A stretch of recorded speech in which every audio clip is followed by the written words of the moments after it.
เดี๋ยววันนี้ผมพิเศษให้คุณแก๊ปเลยเดี๋ยวผมพาคุณแก๊ปลงไปดูใกล้ๆเลยโอ้โหเฮ้ยจอมครับ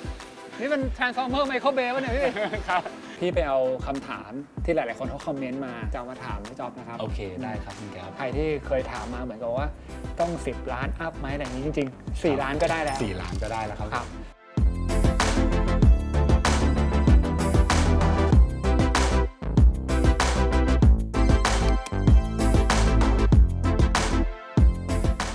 สวัสดีครับวันนี้ผมกัปตันเวศพาทุกคนมาที่สระบุรีนะครับเราอยู่กันที่โรงงานผลิตบ้านของ SCG Harm ครับซึ่งก่อนหน้านี้เนี่ยผมเคยพาไปดูรีวิวบ้านของ SCG Harm มาแล้วนะครับเป็นบ้านที่สร้างในระบบโมดูล่าก็คือเขามีการผลิตเสร็จตั้งแต่ในโรงงานเลยครับแล้วค่อยเอามาติดตั้งในพื้นที่ของคุณ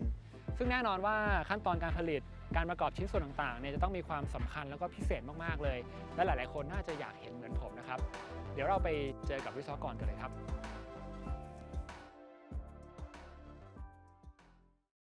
สวัสดีครับ สวัสดีครับคุณแก๊ป ตอนนี้ผมก็มาอยู่กับพี่จ๊อบแล้วนะครับเป็นวิศวกรออกแบบบ้านของ SCG Harm นะครับพี่จ๊อบชื่อจริงนามสกุลอะไรฮะชื่อวลิศวิชระอานนท์ครับผมครับผมด้านหลังที่เราเห็นกันอยู่นี่คือเป็นโรงงานที่ผลิตแล้วก็สร้างบ้าน SCG Harm เลยนะครับใช่ครับใหญ่มากๆเลยครับพี่ใช่ครับใหญ่ครับครับตอนนี้เนี่ยผมแต่งตัวเรียบร้อยแล้วเรียบร้อยครับเซฟตี้ผ่านเลย สามารถเข้าโรงงานได้ครับครับผมเนี่ยใส่เสื้อกั๊กแบบนี้แล้วเหมือนชื่อจะเปลี่ยนจากแก๊ปเป็น Grab ยังไงไม่รู้ อย่างนี้เดี๋ยวผมกดสั่งเลยได้ไหมค ครั รั บบ โอ้ได้เลยสั่งบ้านนะฮะสั่งบ้านมา1 หลังอะไรอย่างงี้ สั่งบ้านมา1โอเคเดี๋ยวให้พี่จ๊อบพาไปด้านใน ครับ ครับ เดี๋ยวพาเข้าไปดูโถงผลิตกันเลยดีกว่าครับ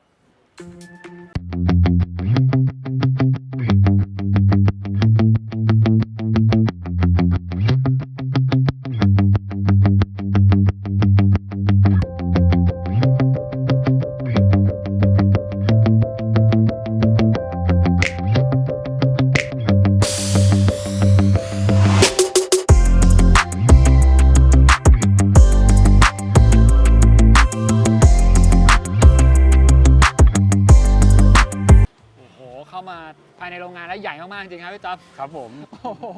คือแบบว่าเคยเห็นในคลิปต่างๆ ก็ไม่คิดว่าจะใหญ่ขนาดนี้นะฮะสิ่งที่ต้องถามเลยก็คือผมงงไปหมดเลยฮะแล้วก็ไม่รู้ว่าแต่ละจุดเนี่ย มันทำอะไรบ้างผลิตอะไรบ้างนะครับแต่อย่างที่รู้กันเกิดให้ทุกคนฟังนิดนึงแล้วกันว่าบ้าน SCG เนี่ยเป็นบ้านโมดูล่าซึ่งเราก็จะพอเห็นนั่นแหละในตรงนี้ว่ามันจะถูกสร้างผลิตออกมาเป็นกล่องสี่เหลี่ยมใช่ครับแล้วก็นำไปประกอบในสถานที่จริงครับทีนี้จุดเริ่มต้นรายการผลิตมันเป็นยังไงฮะครับจริงๆกระบวนการผลิตของบ้าน SCG Harm เนี่ยเราเรียกว่าเป็นแบบ continuous production line คือลายผลิตแบบต่อเนื่องครับตัวยูนิตเนี่ยจะวิ่งในลักษณะของตัว S ครับก็คือวิ่งต่อเนื่องตลอดเวลาไปเลยซึ่งลายการผลิตของเราเนี่ยก็จะแบ่งเป็นลาย A ลาย B และลาย C ในส่วนของโครงสร้างหลักของตัวบ้านเนี่ยจะอยู่ที่ลาย A ครับก็จะใช้ตัวหุ่นยนต์ในการประกอบนะครับจากนั้นก็เข้าสู่ลาย B ซึ่งเราจะเริ่มจากส่วนของผนังภายนอกระบบไฟผนังภายในแล้วก็ไปจบที่งานห้องน้ำจากนั้นก็จะวิ่งเข้าสู่ลาย C ลาย C เนี่ยก็จะเป็นงานบันไดการเก็บงานประตูหน้าต่างต่างๆแล้วก็การเก็บรายละเอียดเล็กๆน้อยๆจากนั้นยูนิตเนี่ยก็จะถูกคลุมผ้าใบแล้วก็ส่งไปติดตั้งที่หน้างานครับพออธิบายแบบนี้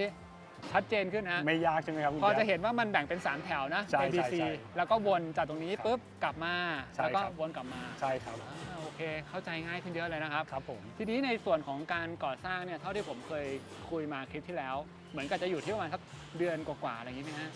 จริงๆหลังจากที่เราได้รับแบบมาเนี่ยเราจะใช้เวลาในการเตรียมพาร์ทส่วนประกอบต่างๆประมาณ 30-40 วันครับ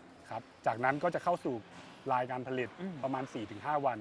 ตัวยูนิตก็พร้อมที่จะส่งไปติดตั้งหน้างานแล้วครับ 4-5 วันใช่ครับถือว่าเร็วเลยทีเดียวนะฮะครับผมโอเคครับเดี๋ยวให้พี่จ๊อบพาเข้าไปดูด้านในเราจะไปกันที่จุดแรกเลยใช่ไหมฮะจุดแรกของลาย A ครับผมครับผม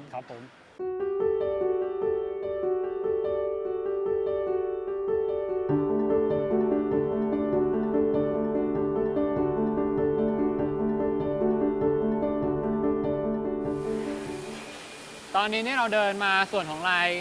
A รายการผลิต A นะครับใช่ครับลาย A เนี่ยจะเป็นในส่วนของ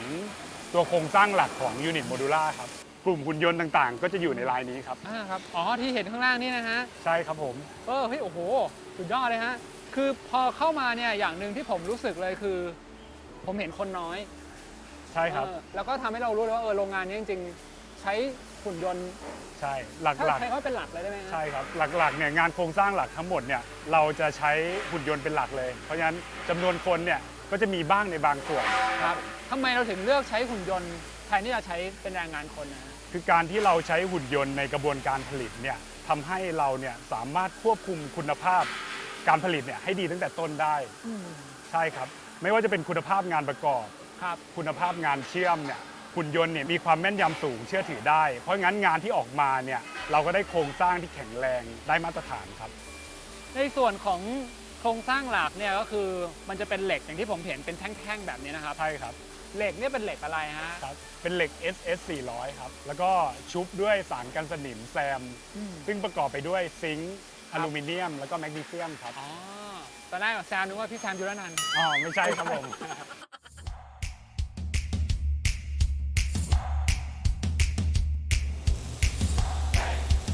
โอ้ผมเห็นหุ่นยนต์แบบนี้แล้วมันอลังการมากเลยฮะใช่ครับผมอยากลงไปดูใกล้ๆได้ไหมคะเนี่ยได้ครับเดี๋ยววันนี้ผมพิเศษให้คุณแก๊ปเลยจริงๆเนี่ยเดี๋ยวผมพาคุณแก๊ปลงไปดูใกล้ๆเลยโอ้สุดยอดงั้นรีบไปเลยดีกว่าครับครับผม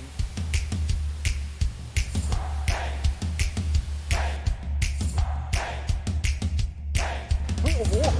เฮ้ยจอครับนี่มัน Transformer Michael Bay ป่ะเนี่ยพี่ครับตกใจเลยนะเมื่อกี้เบาๆครับผมตอนนี้เราลงมาถึงข้างล่างแล้วนะฮะใช่ครับผมตรงนี้คือเรียกว่าอะไรครับในส่วนนี้เป็นส่วนของการประกอบโครงสร้างหลักของตัวยูนิตครับคุณแก๊ปจะเห็นว่าก่อนหน้านี้มันจะมีลายโรบอทสเตชันที่เราดูข้างบนเนาะหลายๆลายเนี่ยก็จะเตรียมพาร์ทประกอบต่างๆเนี่ยส่งมาประกอบรวมกันที่จุดนี้ครับเป็นตัวโมดูล่ายูนิตขึ้นมาครับคือจุดนี้จะเห็นว่าคือสเกลใหญ่มากแล้วก็หุ่นยนต์อะไรแขนเขินมันใหญ่มากๆนะใช่ครับจากตอนแรกคือเป็นแค่เล็กๆครับคือในส่วนนี้มันเป็นส่วนของโครงสร้างหลักเนาะเพราะฉะนั้นเราก็ต้องใช้หุ่นยนต์ตัวใหญ่ในการควบคุมคุณภาพแล้วสุดท้ายประกอบมาก็คือจะเป็นกล่องโมดูล่าเป็นโครงใหญ่ๆเลยนะฮะใช่ครับ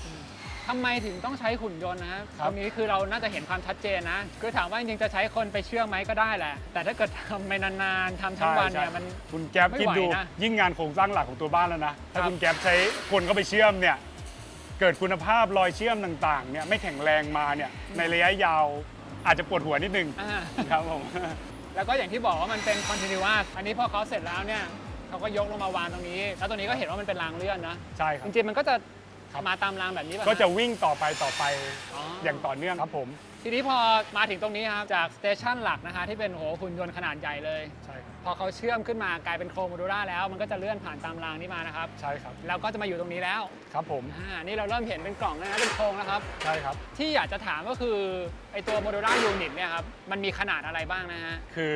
เพื่อความ flexible ตอบโจทย์ฟังก์ชันที่ลูกค้าต้องการเนี่ยขนาดยูนิตของเราเนี่ยสามารถขยายได้ทั้งด้านกว้างแล้วก็ด้านลึกครับผมขนาดด้านกว้างเนี่ยเรามีตั้งแต่ยูนิต36 45ขยับไปเรื่อยๆจนถึงยูนิต63เลยทีเดียวส่วนลึกเนี่ยเราจะปรับได้3สเต็ปซึ่งเราเรียกว่าแบบฟูลแบบสับแล้วก็แบบเซตแบ็กครับทีนี้มันมีคำถามหนึ่งที่คนถามมาว่าแบบบ้านนี้สามารถสร้างแบบไม่มีเสาได้ไหมคือถ้าสมมุติว่าเราดูจากอย่างนี้เนี่ยถ้าเรายึดหน้ากว้างของบ้านไว้ที่ 6.3 นะครับแล้วก็ต่อโมดูล่าไปเรื่อยๆใช่ครับอย่างเช่นบ้านเดี่ยวบางประเภทเนี่ยก็จะมีการสั่งมาแล้วว่าเอายูนิตหน้ากว้างเยอะๆต่อกันเป็นแนวยาวไปได้เลยเนี่ยมันก็จะดูเป็นบ้านที่โล่งโปร่งไปเลยไม่มีเสาในตัวบ้านครับก็จะดูไม่ออกเลยว่าเป็นโมดูล่ายูนิตอย่างตรงนี้เนี่ยผมเองก็สงสัยว่าทำไมยังต้องมีพี่พนักงานมาทำเพิ่มเติมอีกทั้งที่จริงๆเมื่อกี้เหมือนกับหุ่นยนต์น่าจะเสร็จเรียบร้อยแล้วนะคือตัวโมดูล่ายูนิตเนี่ยเวลาหุ่นยนต์เข้าไปเราจะมีการเว้นบางช่วงของตัวโครงสร้างซึ่งไม่ใช่โครงสร้างหลักครับเพื่อให้หุ่นยนต์เนี่ยเข้าไปเชื่อมงานโครงสร้างหลักได้เพราะฉะนั้นตัวนี้ก็จะเป็นการเก็บงานเล็กๆน้อยๆครับทีนี้จากตรงนี้เสร็จพอเป็นโมดูล่าเป็นกล่องแบบนี้แล้ว สิ่งที่จะเกิดขึ้นต่อไปคืออะไรต่อฮะครับเมื่อ QC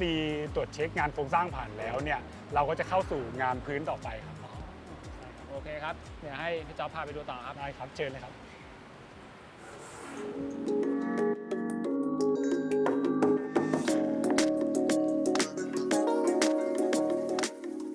ตอนนี้เราก็มาในส่วนของงานติดตั้งพื้นนะครับ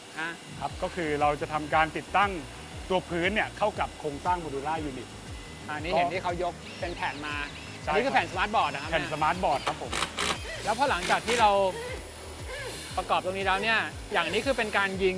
ยิงสกรูคือยิงแค่นี้เลยป่ะฮะอ๋อไม่ใช่ครับอันเนี้ยเป็นการวางบอร์ดไว้ก่อน ครับ สุดท้ายแล้วเนี่ยเดี๋ยวเราจะยิงสกรูด้วยเครื่องออโต้สกรูครับ อ๋อที่อยู่ตรงนี้นะฮะ อยู่ด้านหลังนี้ครับ วิธีการของออโต้สกรูนี่เป็นยังไงฮะ ออโต้สกรูก็เป็นเครื่องที่ยิงสกรูอัตโนมัติครับการยิงสกรูของเราเนี่ยยิงได้แน่นแล้วก็ได้ตามมาตรฐานครับ ทีนี้พอพูดถึงอย่างนี้เนี่ยผมเองแอบสงสัยอย่างหนึ่งว่า คือย้อนกลับไปตอนผมเรียนผมต้องมีการตัดโมเดล แล้วผมก็รู้สึกว่า ผมตัดโมเดลกล่องอะไรแบบนี้นะบางทีเราเอากล่องหนึ่งกล่องมาประกอบกันเนี้ยมันเหลี่ยมไปแค่นิดเดียวอะ ระยะมันเคลื่อนกัน มันเคลื่อนแล้วมันไม่ชนกันพอดีโอ้อันนี้โมดูล่ากี่สิบโมดูล่าก็ไม่รู้นะเป็นหลายยูนิตมากๆเลยอะ คือ มันมีวิธีการทำไงให้มันเป๊ะฮะ คือถ้าคุณแก๊ปสังเกตดีๆเนี่ยในการประกอบแต่ละสเตชันเนี่ยเราจะมีจิ๊กในการประกอบอยู่แล้วจิ๊กเนี่ยคือก็เป็นเหมือนตัวไกด์ในการประกอบทำให้เราประกอบเนี่ยไม่ผิดพลาด ประกอบได้ตามระยะที่เราต้องการ อย่างเช่นตัวเนี้ยเราก็จะมีการใส่จิ๊กบริเวณรอบยูนิต ไอ้ตรงขอบเหลืองๆนี่ ตร นะ ง ฮะ ใช่ครับตรงขอบเหลืองๆเนี่ย อ๋อ ก็เพื่อไม่ให้สมาร์ทบอร์ดเนี่ยเกินไปจากระยะที่เรากำหนดไว้ อ่า ครับ คือทุกอย่างเนี่ยจะต้องประกอบและต้องอยู่ภายในขอบเหลืองๆนี่นะ ใช่ครับ ถ้าเกิดว่ามันเกินไปอะไรเงี้ยแสดงว่า หน้างาน หน้างานไม่ได้นะมีปัญ ห หา น้างานยุ่งแน่นอน อ๋อโอเคฮะงั้นเดี๋ยวเราไปดูการทำในส่วนฝ้าต่อนะ ค ค รั รั บบ ต่อไปเป็นในส่วนของ Unit Inverting ครับ อ่าค ทา รั ง บ ด้านนู้นเลยครับ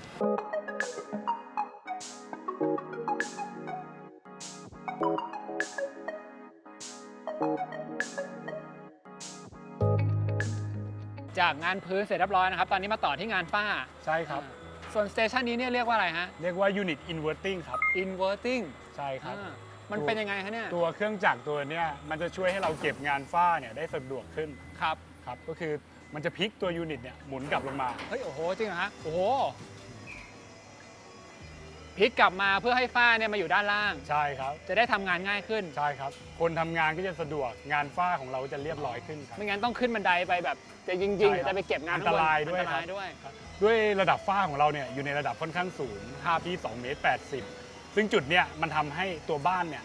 มันดูโปร่งโล่งสบายเหมาะกับการอยู่อาศัยครับ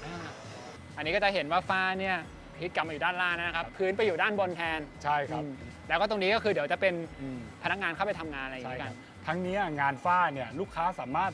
เลือกที่จะใส่ฝ้าดรอปหรืออะไรลงมาตีลงมาได้ อ๋อทำเป็นฝ้าหลุมอะไรอย่างนี้ ใช่ ซ่อนไฟก็ได้หมด ใช่ เล ได้ ย ครับสามารถคัสตอมไมซ์ได้หมดเลย ครับแต่อย่างที่บอกคือฝ้าเนี่ยมันมีการทำมาตั้งแต่ต้นทางแล้ว ใช่ครับ ตรงนี้ส่วนที่ทำจริงๆมันจะเป็นส่วนอะไรบ้างฮะ ก็จะเป็นการเก็บงานฝ้าเล็กๆน้อยๆครับผม ตรงนี้ก็ถือว่าเป็นจุดสุดท้ายของลาย A แล้ว ครับผม พอจบลาย A ปุ๊บไปเริ่มที่ลาย B ใช่ครับ ลาย B จุดแรกคืออะไรฮะ ก็จะเป็นส่วนงานผนังภายนอกหรือที่เราเรียกว่า exterior wall ครับ โอเคงั้นเดี๋ยวให้พี่จ๊อบพาไปเลย ครับ ครับ เดี๋ยวเราไป exterior wall กัน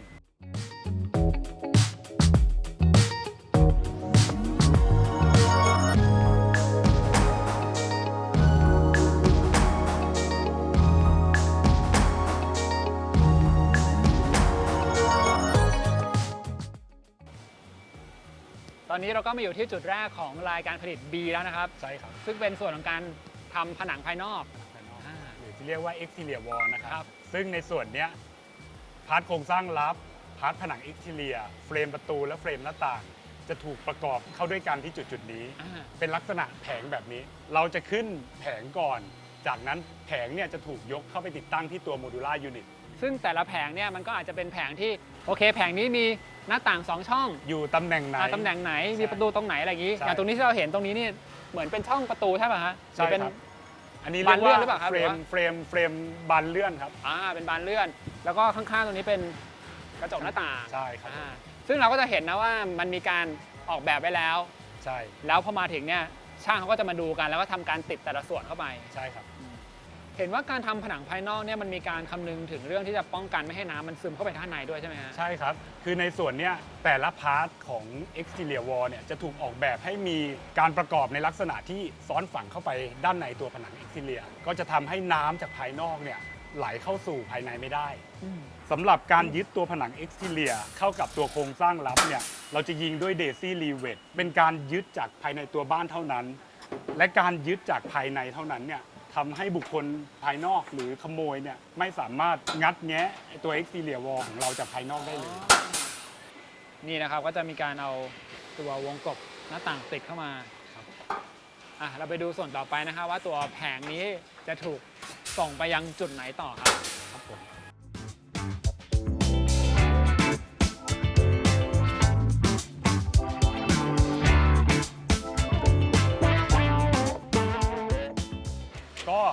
หลังจากเราจบในส่วนงานของ Exterior Wall แล้วเนี่ยก็จะเป็นงานของระบบไฟฟ้า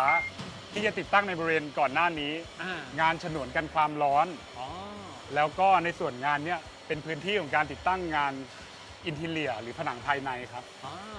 เราลองเข้ามาดูตรงนี้นะครับ อันนี้คือเป็นโมดูล่าที่มีการติดตั้งผนังภายนอกไปแล้ว ใช่ครับ แล้วก็ระหว่างทางเนี่ยอันนี้เขาติดงานไฟฟ้าแล้วจะเห็นว่ามีสายที่โผล่มานะครับ ใช่ครับระบบงานไฟฟ้าของ SCG Heim เนี่ยเราจะเดินจบเบ็ดเสร็จกันภายในโรงงานเลย เมื่อไปถึงหน้างานเนี่ยจะเป็นการจ้ำสายคอนเนคเข้าหากันเท่านั้น แล้วก็รวมถึงตัวฉนวน ครับผม ก็คือนี่ เมื่อเราติดผนังภายนอกเสร็จ เราก็จะใส่ติดตั้งฉนวนกันความร้อนเข้าไป จากนั้นก็จะติดตั้งตัวผนังอินทีเลียวอลในจุดตรงเนี้ยคุณแก๊ปจะเห็นว่ามันจะเป็นลักษณะดับเบิลวอลครับผมก็คือผนัง2ชั้นมีฉนวนอยู่ตรงกลาง อันนี้ก็ใครที่เคยดูคลิปก่อนหน้านี้ก็จะจำได้นะ ใช่ ว่า ครับ มันจะช่วยในเรื่องของเสียงแล้วก็ความร้อน ใช่ครับ เพราะมีช่องว่างอยู่ตรงกลางผนังนะฮะ ใช่ครับ แล้วก็ในส่วนของตัวผนังภายใน ครับ อย่างเมื่อกี้เดินมาก็จะเห็นว่ามันเป็นแผ่นผนังก็จะมาติดโครงเสร็จแล้วก็เดี๋ยวเอาแผ่นมาปิด อันนี้ก็ถือว่าเกือบสมบูรณ์แบบแล้วนะครับ ใช่ครับผม ใกล้จะจบลายบีหรือยังเนี่ย ก็หลังจากโปรเซสนี้ไปเนี่ยตัวยูนิตก็จะเข้าสู่ยูนิตห้องน้ำหรือยูนิตบันไดก็แล้วแต่ประเภทของยูนิตนั้นๆไป โอเคงั้นเดี๋ยวไปดูกันต่อครับ ครับผม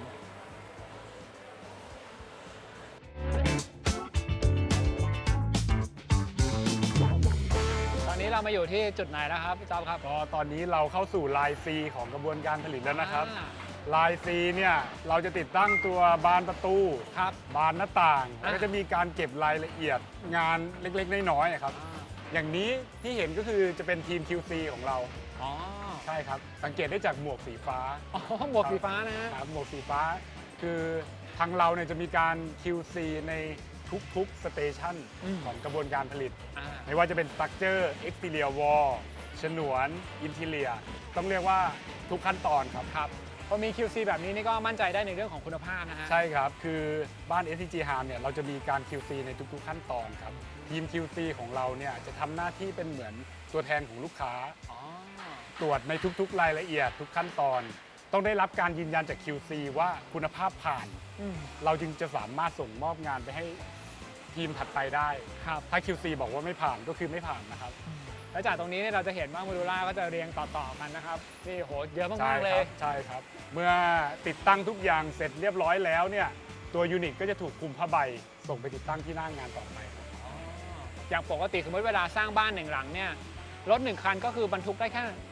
1ยูนิตป่ะฮะ ใช่ครับ สมมติว่า1หลังเนี่ยหลาย10ยูนิตนี่ก็ไปต่อๆกันพร้อมกันหลาย10คันอย่างนี้เลยนะ ใช่ครับ โอเคครับจากตรงนี้ก็ถือว่าได้เห็นขั้นตอนการผลิตการสร้างบ้าน SCG Heim แบบครบถ้วนแล้ว ครับ เดี๋ยวเราจะพาไปดูบ้านตัวอย่าง ซึ่งที่นี่มีเหมือนกันนะ ใช่ครับที่เนี่ยจะเป็นบ้านตัวอย่างอีกซีรีส์หนึ่งครับ ซึ่ง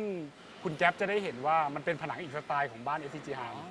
ครับ จะไม่เหมือนกับที่กรุงเทพซึ่งกรุงเทพจะมี CDC กับราชพฤกษ์นะ ใช่ครับ ตัวนั้นจะเป็น Ultimate Series เดี๋ยวผมพาไปดูบ้านตัวอย่างอีกแบบกัน ได้ครับผม ได้ครับ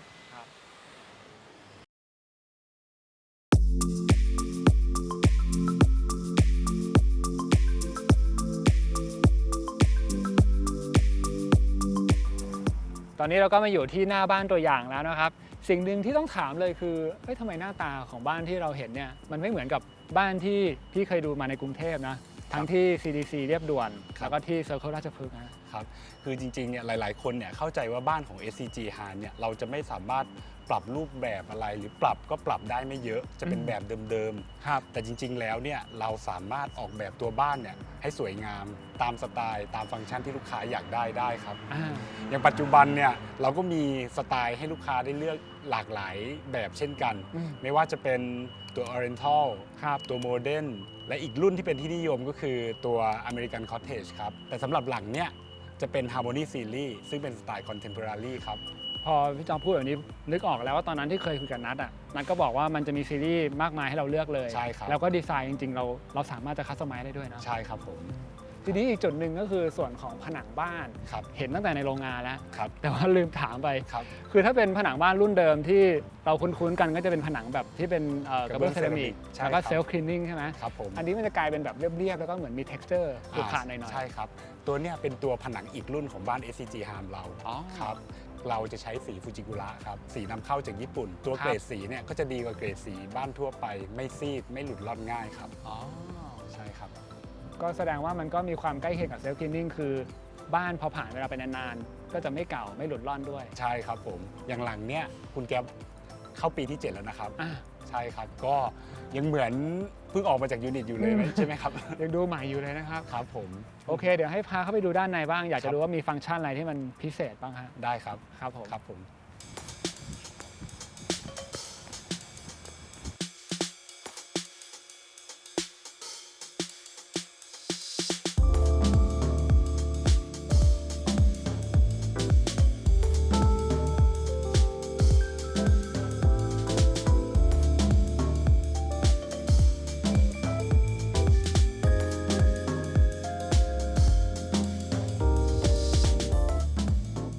ตอนนี้เข้ามาอยู่ในบ้านของ SCG House นะครับสิ่งแรกที่รู้สึกเลยคือเรื่องของอากาศภายในบ้านนี่มันดีจริงๆนะครับก็เป็นเรื่องของระบบ Air Factory ครับแล้วก็รู้สึกว่าอย่างบริเวณที่เรานั่งอยู่เนี่ยส่วนลิฟวิ่งเนี่ยมันดูกว้างอย่างพื้นถึงฟ้านี่ก็ 2.8 เมตรครับคุณแก๊ปดูออกไหมครับว่า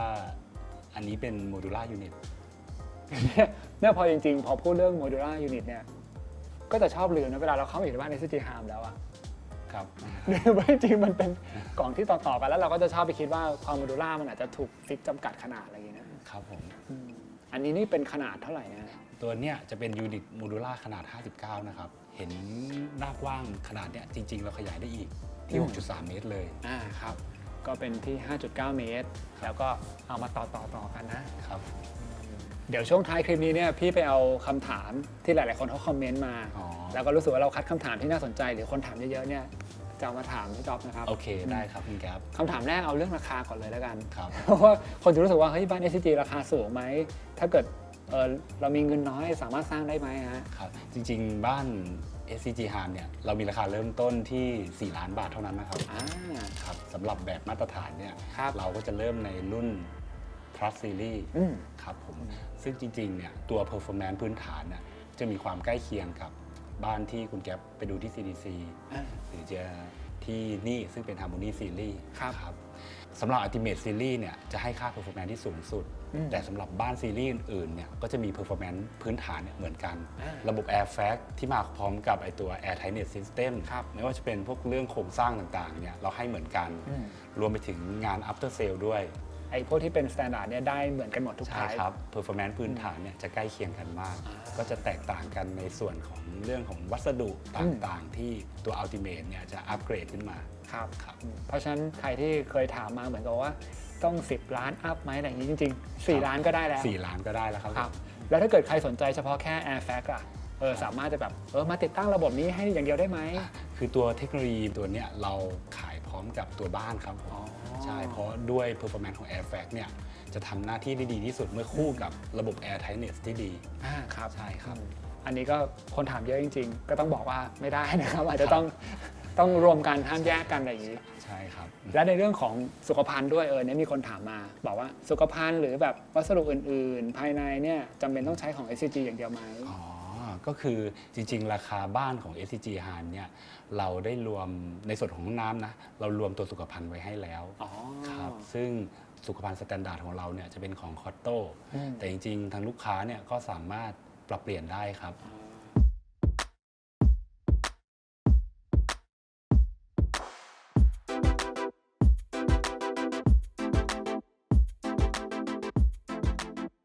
แล้วก็อีกคำถามครับเป็นเรื่องของระบบ Air Fac นี่แหละถ้าสมมุติว่าไฟฟ้าดับเป็นอะไรไหมหรือว่าค่าไฟแพงเปล่าเพราะว่าถ้าเรามองภาพก็คือ Air Fac มันเหมือนมีเครื่องฟอกที่ทำงานตลอดเวลาอย่างนี้นะครับผมจริงๆถ้าไฟดับเนี่ยลูกค้าก็สามารถเปิดกระจกเปิดหน้าต่างเนี่ยได้ตามปกติเหมือนบ้านปกติเลยครับสำหรับในเรื่องค่าไฟเนี่ยจริงๆ Air Fac ของเราก็จะตกอยู่ที่วันละประมาณ 15-20 บาทเองครับก็ถือว่าการหมุนเวียนภายในบ้านทั้งตัวบ้านเนี่ยก็ไม่ได้แพงอะไรมากครับซึ่งอันนี้ก็คืออย่างที่บอกมันทำงาน24 ชั่วโมงใช่ไหมฮะใช่ครับอีกหนึ่งคำถามคือเรื่องของ PM 2.5 ซึ่งจริงๆคลิปที่แล้ว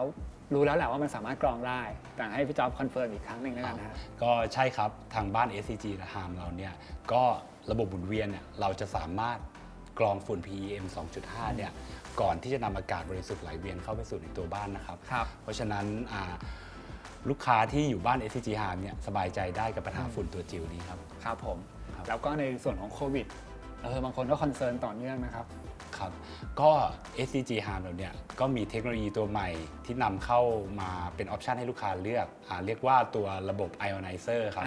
ครับก็ตัว Ionizer เนี่ยจะเป็นการปล่อยประจุบวกและประจุลบเนาะเพื่อลดปริมาณเชื้อโรคไวรัสเชื้อราก็สารก่อภูมิแพ้ต่างๆที่เกิดจากไรฝุ่นพวกเนี้ยใช่เพราะฉะนั้นลูกค้ามั่นใจได้เลยครับว่าลูกค้าจะได้รับอากาศที่สะอาดและบริสุทธิ์จริงๆครับทีนี้อีกส่วนหนึ่งคือเรื่องของผู้รับเหมาเรามีการควบคุมยังไงบ้างครับก็ทาง SCG เราเนี่ยก็จะมีการคัดผู้รับเหมาที่มีคุณภาพเข้าทำงานก็จะต้องผ่านการอบรมกับหน่วยเทรนนิ่งของเราก่อนที่จะสามารถเริ่มงานบ้านของเราได้โอเคครับลูกค้าก็สบายใจได้ครับสุดท้ายนะคะคำถามที่คนถามมาเยอะเหมือนกันคือต่างจังหวัดมีบริการไปสร้างให้ไหมครับคือ SCG เราเนี่ยรับงานทั่วประเทศนะครับคือปัจจุบันเนี่ยเรามีบ้านทั้งลำปางเชียงใหม่กระบี่ภูเก็ตแล้วก็สงขลาด้วยครับใช่เพราะฉะนั้นรับงานทั่วประเทศครับครับผมก็รับงานทั่วประเทศเหมือนกันครับทีนี้สุดท้ายก็ต้องบอกว่าวันนี้เราได้ดูครบมากๆเลยนะครับการได้มาดูถึงโรงงานผลิตบ้านของ SCG Harm เลยเนี่ยคือผมว่าหลายๆคนที่อาจจะเคยมีความคิดเกี่ยวกับเรื่องของบ้านระบบโมดูล่าไม่มั่นใจในเรื่องของความมั่นคงความแข็งแรงอะไรแบบนี้น่าจะเคลียร์ทุกคำถามเลยนะครับแล้วก็ยิ่งด้วยคำถามตอนท้ายที่ผมเอามาถามเนี่ยหลายๆคนที่แบบยังไม่มั่นใจอยู่ถ้าเกิดว่าสุดท้ายไม่มั่นใจจริงๆเนี่ยสามารถมาดูของจริงได้ใช่ครับเรายินดีอย่างยิ่งเลยครับครับผมหรือว่าถ้าเกิดใครที่อยู่กรุงเทพก็ไปได้เหมือนเดิม CTC เรียบทางด่วนรามอินทรารวมไปถึงที่ The Circle ราชพฤกษ์ด้วยใช่ครับครับผมก็วันนี้ผมกับพี่จ๊อบต้องไปก่อนนะครับแล้วก็เดี๋ยว EP หน้าผมจะพาไปดูที่ไหนก็อย่าลืมติดตามชมกันนะครับกดไลค์กดแชร์กด Subscribe แล้วก็กดกระดิ่ง Channel กับธนาเวศด้วยนะครับไปก่อนครับ